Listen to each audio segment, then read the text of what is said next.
Hi guys, welcome to Engineerd's YouTube channel, and today we're going to solve problems involving isotopes and atomic weight.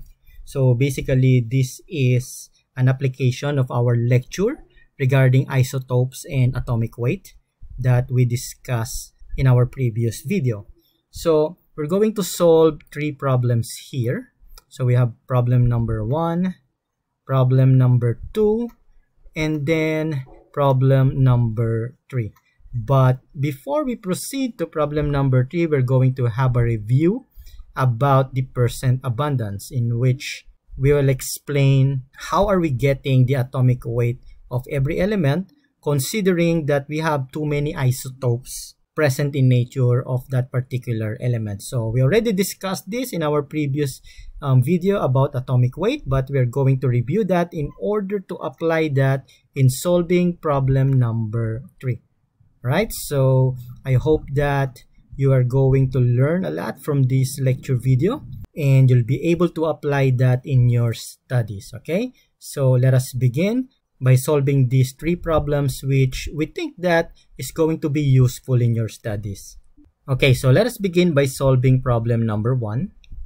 And problem number 1 states that boron has two isotopes, one with 5 neutrons and the other with 6 neutrons.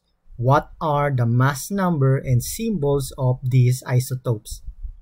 Well, so we'll not get confused. Let us just write that we have two isotopes here. So let's write isotope 1. And we also have isotope 2. Okay, so if we look at the periodic table, you will find boron this way. So we have the symbol of boron as B, and we have the atomic number, which is 5, the name of the element boron, and the atomic weight, which is 10.811.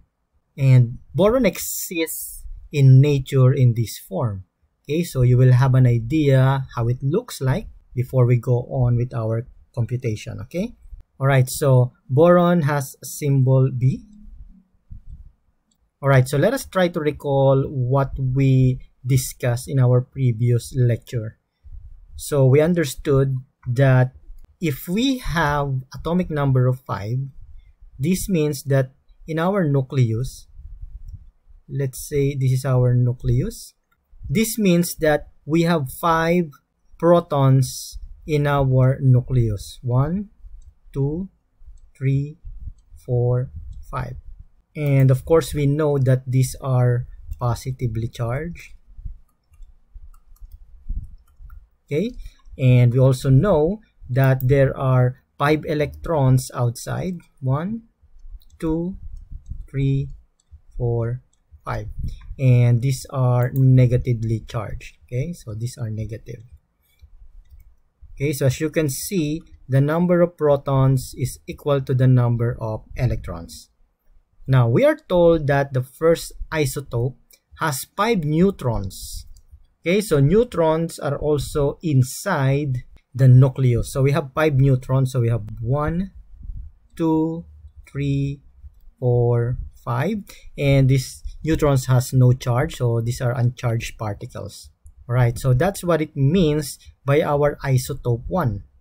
Because we have 5 neutrons in here. So we're going to write that. For our isotope 1, we have 5 protons, as you can see here. So we have 5 protons, and we also have 5 neutrons. So we are adding whatever inside our nucleus. Okay, so we have 5 protons and 5 neutrons. Okay, so we have here a total of 10, and this is for boron 10. Now, let's go to our isotope 2. So let me draw it as well. So we have here our nucleus, and since we have atomic number of 5, so we also have 5 protons here. 1, 2, 3, 4, 5. Okay, so these are positively charged. Positive. And of course, we know that the number of electrons is equal to the number of protons. So we should have 5 electrons outside. which are, of course, negatively charged. But the difference is that the second isotope has 6 neutrons, okay? So we have 6 neutrons here. 1, 2, 3, 4, 5, 6. Now these neutrons are uncharged, okay? There are no charges. So let us write what is inside our nucleus. So in here we have 5 protons plus 6 neutrons. So we have a total of 11, and this is our boron 11. Okay, so let us answer the question here. What are the mass numbers and the symbols of these isotopes? Okay, so let us write here our answer. So for isotope 1, we have a mass number of 10. Okay, so we have mass number of 10. And for the symbol, we have boron, which is B. The atomic number 5 will be at the bottom here. And then at the top will be the isotope number. In here we have 10. So we have boron 10 here. So it will be 10 on the superscript. Right, for the isotope 2, okay, we have our mass number, which is 11. Okay, so we have 11. That's our answer. But for the symbol, we will have boron, which is still having an atomic number of 5, which will be our subscript. And for the superscript, we have 11. Okay, so this is our answer for this question. Now let us go to problem number 2. The US Mint issued state quarters over the 10-year period from 1999 to 2008.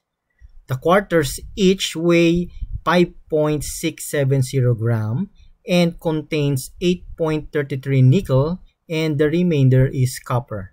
What mass of each element is contained in each quarter? Right, so let us first write our given numbers here. Okay, so the weight of each quarter is equal to 5.67 grams. Nickel is 8.33%, and the remainder is copper. So our copper is equal to the remainder for our percentage. So that means we have to subtract this from 100. Okay, so how much will that be? Okay, so we have 100 minus 8.33, which is equal to 91.67. So we have 91.67% are copper. Alright, if we have 5.67 grams of a quarter, how many grams of nickel will there be? So let's remember that if we have a given percentage here, it means that for every 100 gram of our quarter, let's say we have 100 gram of our quarter, we have 8.33 gram of nickel. The same way, for every 100 gram of a quarter, we have 91.67 gram of copper. Okay, so this is what we mean by our percentage here. So let us find out what is the weight of the nickel. Okay, so what is the weight of the nickel for each quarter? So we have, for every quarter, we have a total weight of 5.67 grams of a quarter.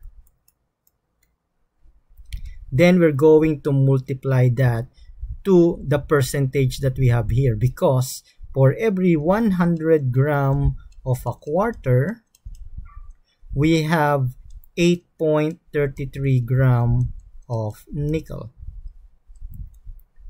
So as you can see here, the unit here, which is gram of quarter, and the gram of quarter here will be cancelled out because one is in the numerator and the other one is on the denominator. All right, so we're just going to solve this. We have 5.67 multiplied to 8.33, and then we're going to divide that by 100. So our answer here is 0.4723. So we have 0.472 grams of nickel. Okay, but the easiest way to solve this, in order not to write this long figure here, is just to multiply it to its percentage. Okay, so for every weight, the weight of the nickel will be 5.67 gram of a quarter multiplied to the percentage of nickel. Then we have to divide that by 100. So we will just move our decimal point to the left twice. So we will have 0.0833. Okay, and this will be equal to the same answer that we have here, 0.472 grams of nickel. Okay, so that will be our answer for the nickel. But we also need to find out how much will be the copper.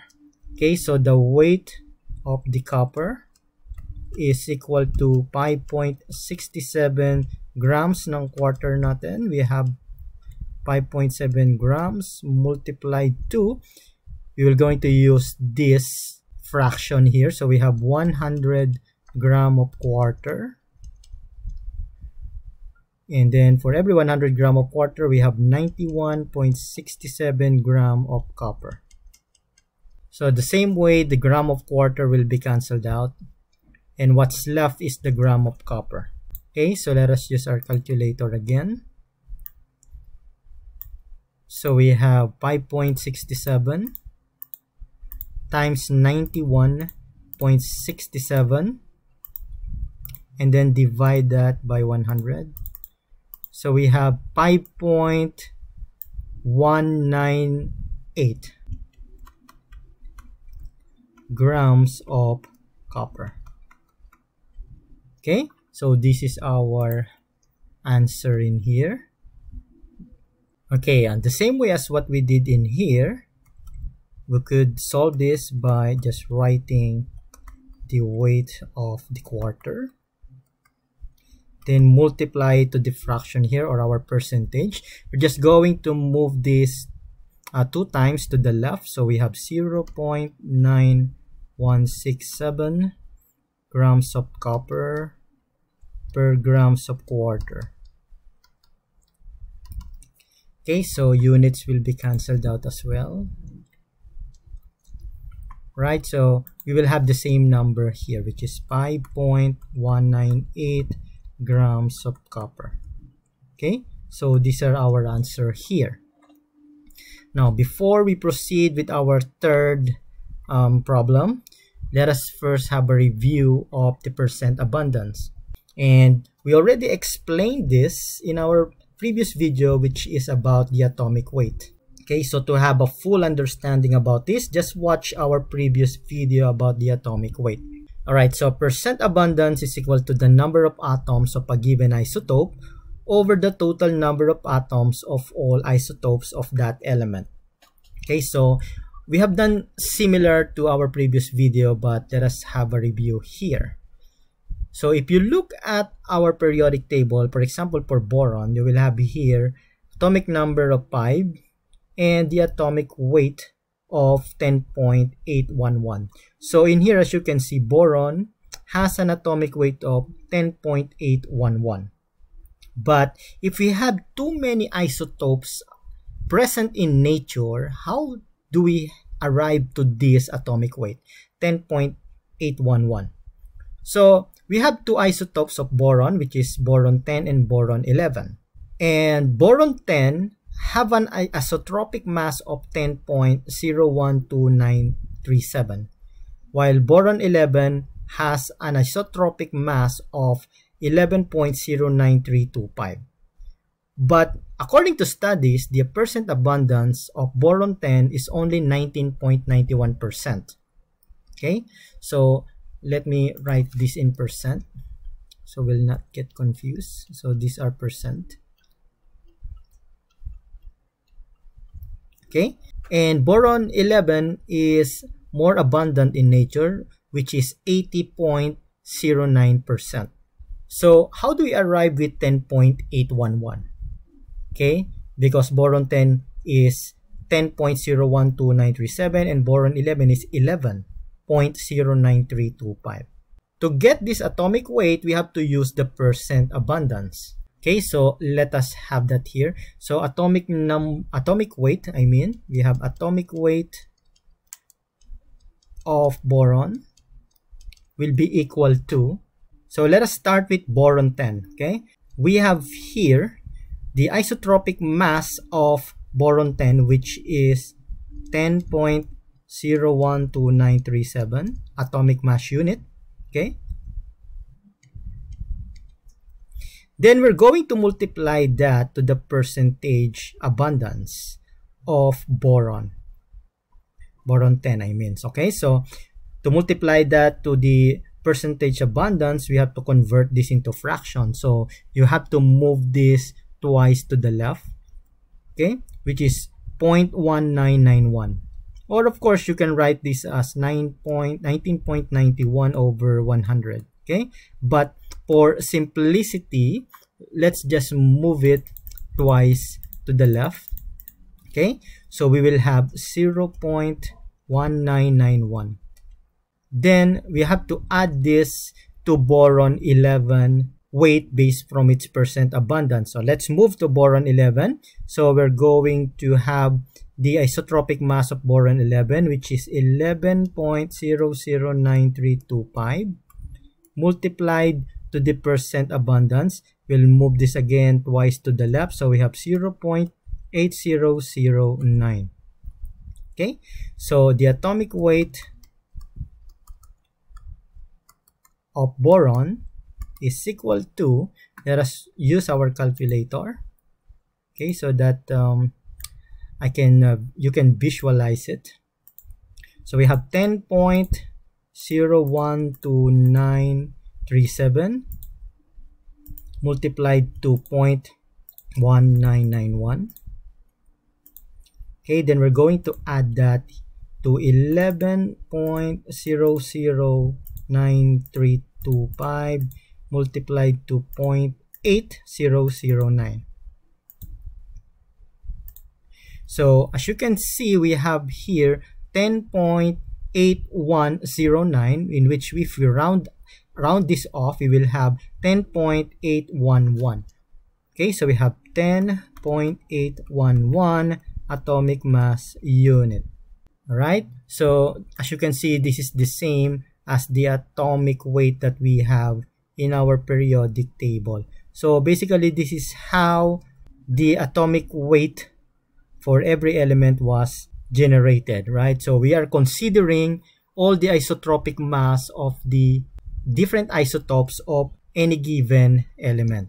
Okay, so let us now move forward to problem number 3.